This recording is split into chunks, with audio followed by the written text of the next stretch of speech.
Oi, eu acho que pode não ser bom ler, mas às vezes eu tenho que ler alguma coisa, porque é o seguinte, por exemplo, o que o Zé Paulo Cavalcante filho escreveu a respeito dessa infâmia que é essa lei contra o abuso da autoridade, é uma argumentação tão elegante, tão sóbria, que eu não tenho como substituir por nada meu. Então eu vou ler o artigo da coluna semanal do Zé Paulo lá no Recife. Eles venceram. Eu estou com 278.500 inscritos até as 4 horas da tarde desta quinta, 22 de agosto, rumo aos 300 mil, e quero, citando o Zé Paulo, me aproveitar de forma bastante, bem pouco usual, né, do texto dele, para que você se entusiasme também, entre naquela luta pelos 300 mil como próxima meta, né? Eles venceram, José Paulo Cavalcante Filho. Essa lei de abuso de autoridade é a revanche das elites para diminuir ou evitar os riscos de muita gente boa ir morar numa penitenciária, reproduzindo o que aconteceu na Itália com as manipulite, né, mãos limpas. Lá tudo começou no caso Tangentopoli, algo que, como cidade do subúrbio, e findou com 3.292 presos, de ilustres parlamentares a ricos empresários. Já por aqui, com uma propina michuruca nos Correios, e foram até agora só 211 presos. Sem sequer um deputado ou senador, é pena. Culpa do foro privilegiado. Não por acaso, um dos autores desse projeto, o senador Renan Calheiros, responde a 18 inquéritos no Supremo e se comporta como se nada tivesse acontecido.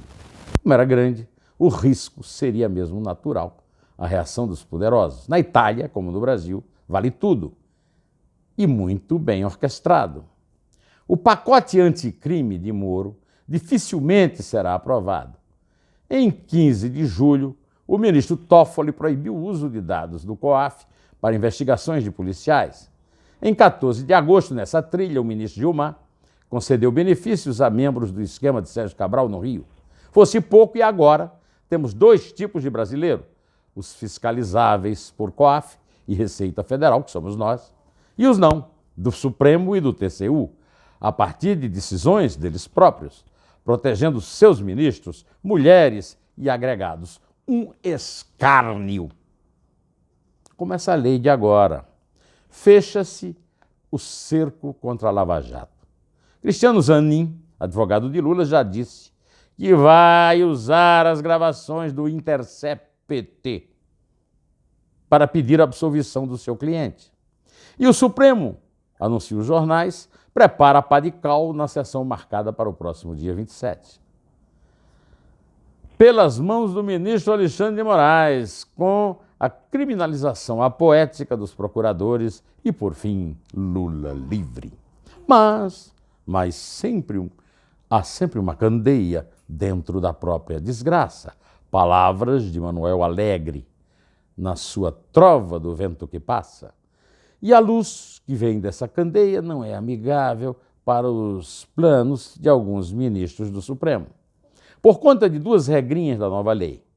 O artigo 25, que considera crime proceder à obtenção da prova por meio manifestamente ilícito. E o artigo 41, segundo o qual é crime realizar interceptação de comunicações telefônicas, de informática ou telemática, sem autorização judicial. Como as gravações da Intercept. Considerando essas regras, cabe perguntar: como vai se pronunciar o Supremo? Se a lei afirma que é crime, dirá que não é? Terá coragem de ir tão longe? Vai ser complicado. O Congresso aprovou a lei, basicamente para proteger seus membros e tantos mais próximos que sujaram as mãos. Ocorre que calcularam mal e a própria lei finda por atrapalhar os planos de melar o jogo. Ao menos dia 27. Uma ironia. Talvez porque, assim dizia Fernando Pessoa, no Desassossego, a ironia é o primeiro indício de que a consciência se tornou consciente. Em princípio, perdemos nós, que desejamos um país mais limpo, E eles venceram. Mas esse título do artigo do Zé Paulo me lembrou um verso lindo, um dos versos antológicos da música brasileira. Eu conheci o Belchior, fui muito amigo dele e ele morava na casa, numa obra da minha amiga Irede Cardoso, líder feminista e repórter da Folha, vereadora. E almoçava diariamente na minha casa, na rua Caio Prado. E um dia ele me mostra 2 músicas que ele disse, a baixinha vai gravar. Eu não acreditei, eu não achava que Elis Regina não podia ter visto muita qualidade nessa mulher, ela era muito exigente, mas viu. E gravou 2 clássicos. Num desses clássicos, o Belchior escreveu, eles venceram. E o sinal está fechado para nós, que somos jovens.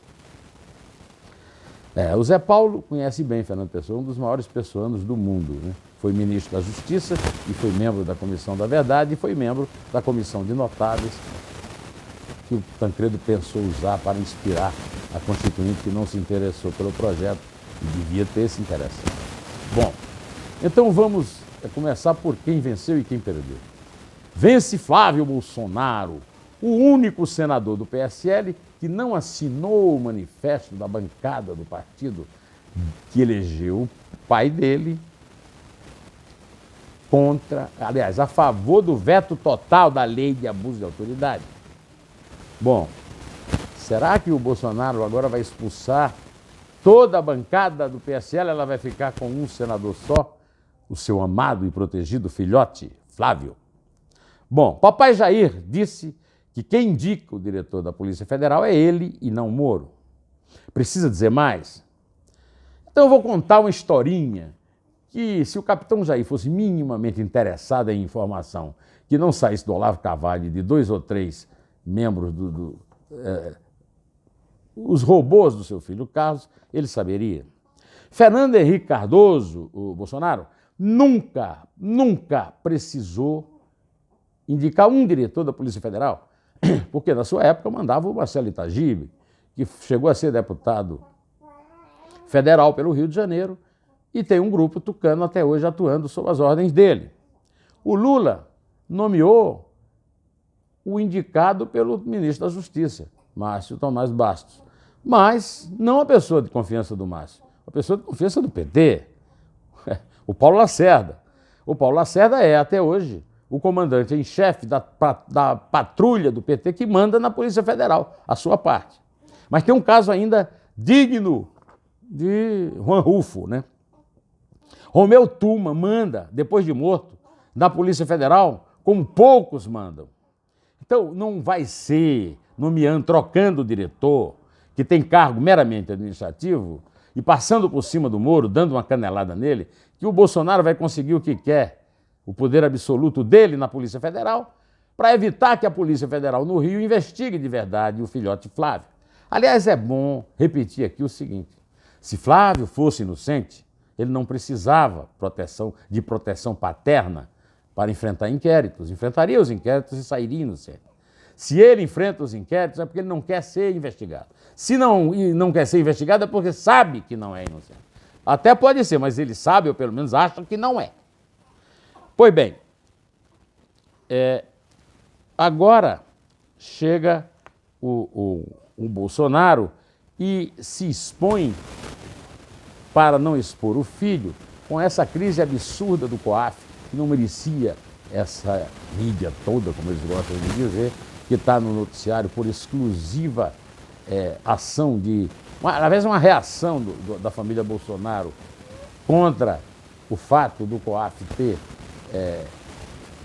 mostrado numa pesquisa de contas de que o ex-motorista do Flávio, Fabrício Queiroz, tinha feito aplicações atípicas de 1.200.000. E aí vem o pessoal do mundo, olha, mas o presidente da Assembleia, do PT, não interessa. Eu quero saber o seguinte, o presidente da Assembleia, o André Siciliano, está lá. Agora, cadê o Fabrício? O Alexandre Frota, no meio dessa briga dele com o Bolsonaro, disse que alguém precisava informar onde é a cova rasa na qual o Fabrício está sepultado. Será? Bom, se o Bolsonaro quiser realmente se proteger e proteger os filhos, talvez fosse o caso de, na calada da noite, sem ninguém saber, pegar um avião e vim conversar com Michel Temer, aqui em São Paulo. Michel está lá, esperando a prisão na casa dele, e pode contar para ele como ele era paparicado por todo mundo quando era presidente e como ele passou a ser tratado, inclusive pela Polícia Federal, depois que saiu da presidência. O Bolsonaro acha que ele vai se reeleger eternamente até a morte, ou até o momento em que ele vai colocar o Carlos, o Flávio ou o Eduardo na presidência. É bom ele pensar melhor nisso. Para isso, é bom que ele se submeta àquilo que a minha avó dizia: quem não deve, não teme. No caso, quem não deve também não temer, né?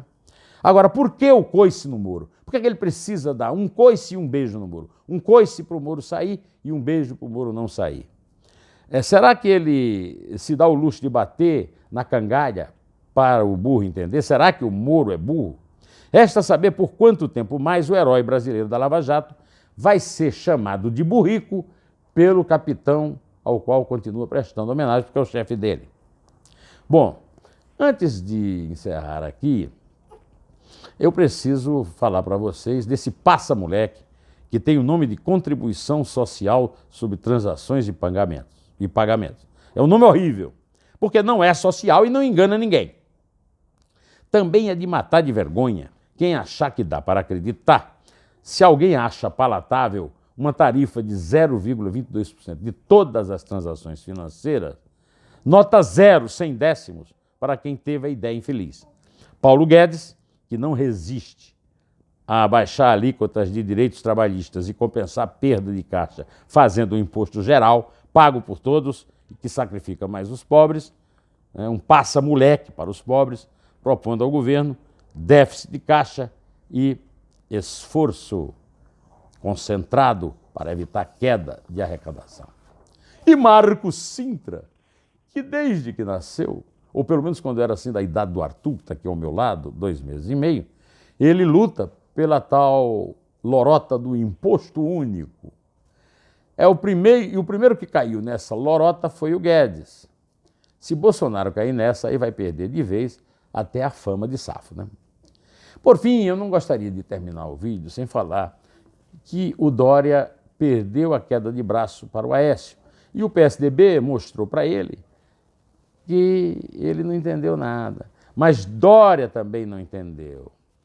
Antes de bancar o cabra da peste, ele tem que ganhar uma eleição muito difícil na Prefeitura de São Paulo, agora o ano que vem, e não pode esquecer que Márcio França, que é do PSB, mas vai ter o apoio do PT, no mínimo, no segundo turno, é um candidato muito mais próximo de uma vitória, até porque já derrotou o próprio Dória. O Márcio França ganhou do Dória na eleição para governador, né? E se ele mesmo perdeu para o Márcio França, por que é que o Bruno Covas, que não tem nem 10% do capital político dele, e por incrível que pareça, é um administrador muito pior do que o mau administrador que o Dória ganharia, tá certo? Pois direto ao assunto, em té, e só a verdade nos salvará.